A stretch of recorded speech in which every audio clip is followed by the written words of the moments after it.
Jeremy Oliver here, tasting wine, sitting outside the Botanical in South Yarra, the main road. A beautiful springtime day in Melbourne. The sun is gradually coming up from between the clouds and it's warming up, and it's time to start thinking of red wines to drink through spring and into summer and beyond. And that's what I'm doing here. And I've got three red wines from Seppeltsfield in the Barossa Valley. I've got a Grenache, a Touriga, and a Cabernet Shiraz, and I'll be talking about them in three different segments, so you can work through all three or just do one at a time, whatever you like. So, the first one I'm going to be talking about is Seppeltsfield Barossa Grenache 2022. Now, Grenache is a variety that's associated most with the south of France and in some of the warmer areas all through Spain.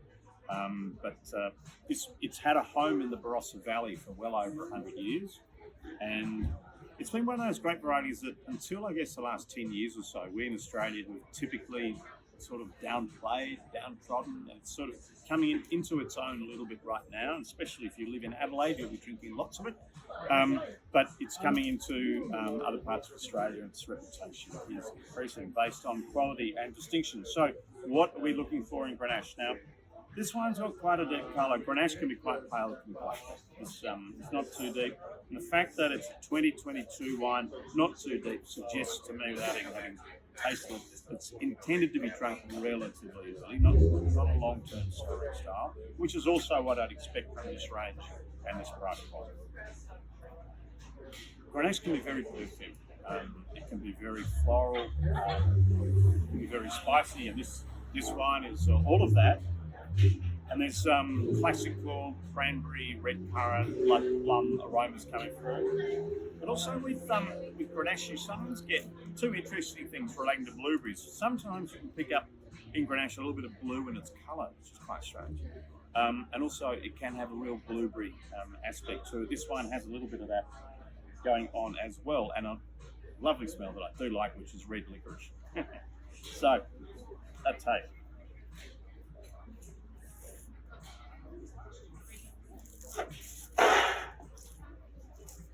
Oh yeah, red licorice, got it. Wow, that's mouthfilling and juicy. It's not heavy, medium to full body. Absolutely packed with this blueberry, cranberry, licorice flavour. Very round and mouthfilling with a really fine, powdery backbone of tannin. Yes, it's fresh. The wine's beautifully balanced. You could just drink this now. And despite what I said earlier, I honestly think if I had that in my cellar, having tasted it, potentially 5 or 8 years, I think it'll develop beautifully. It's really, really smart wine from a vintage 2022 that you're going to be hearing about a long way into the future. It's one of the best vintages we've had in Australia for many, many a decade. So an outstanding wine, I have to say, from Seppeltsfield. And just on the note, Seppeltsfield, if you haven't been there, it's one of the great sort of monuments to wine history and wine culture in Australia. It's one of the most remarkable places we have where wine is made in this country, and I urge you to go and visit there, look at the cellar door and have a walk around, and if you even ask very nicely about a drink of port from your birth year, provided you're not more than 100 years of age, they'll do the right thing by you. So it is an amazing place. It's got a growing reputation, and its wines are stellar. This is a great place to start.